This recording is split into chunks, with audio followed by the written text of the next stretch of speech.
தமிழ் கூட இருக்கே ஒரு லேடி. அவங்க ரொம்ப பவர்ஃபுல்லான லேடியா இருக்காங்க. லேடிஸ் கிட்ட அவங்களுக்கு ரொம்ப பெரிய இன்ஃப்ளூயன்ஸ் இருக்கா மாதிரி எனக்கு தோணுது ஆண்டி. எனக்கும் அப்படிதான் தோணுது ஐஷு.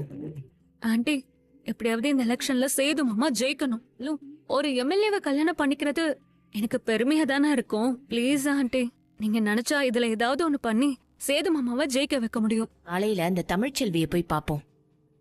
அவளை ஒரு மிரட்டி வச்சா எல்லாம் சரியாகும்னு நினைக்கிறேன். அத்தை, நல்லா இருக்கீங்களா? வீட்ல எல்லாரும் நல்லா இருக்காங்களான்னு ஒரு வார்த்தை கூட கேட்க மாட்டியா? ஏதோ பகையாளிய பாக்குற மாதிரி பாத்துட்டு இருக்க. எவ்வளவு தைரியம் இருந்தா எங்க வீட்டு ஆளுங்களே எதிர்த்து எலெக்ஷன்ல நிப்ப. ஐயோ, பட்டிக்காட்டுல பிறந்த சமையல் செய்யறவளோட பொண்ணு நீ. உனக்கு தேர்தல் என்னன்னு ஜெயிச்சு எம்எல்ஏ ஆகணும்னு தோணுதா? அதுவும் எங்க வீட்டு புள்ள சேதுவை எதிர்த்து நிக்கணும்னு தோணுதா?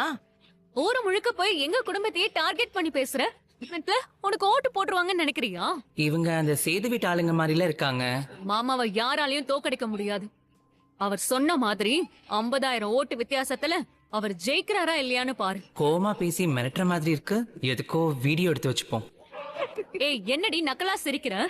அதான் உங்க மாமாவ யாரும் எதுவும் செய்ய முடியாது, அவர் 50,000 ஓட்டு வித்தியாசத்துல ஜெயிப்பாருன்னு சொல்லி அவ்வளோ நம்பிக்கை இருக்கிறப்போ எதுக்கு வந்து என்ன வாபஸ் வாங்க சொல்றீங்க?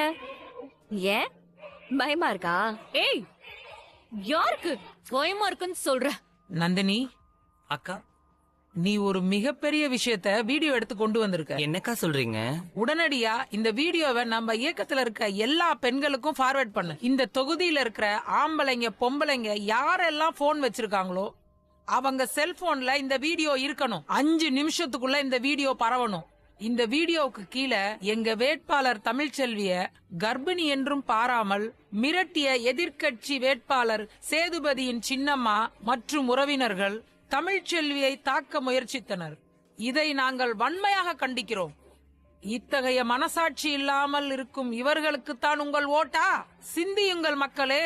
பெண்களுக்கு எதிராக நடக்கும் கொடுமைகளுக்கு முடிவு கட்ட ஆதரிப்பீர் நமது ஆட்டோ சின்னத்தை.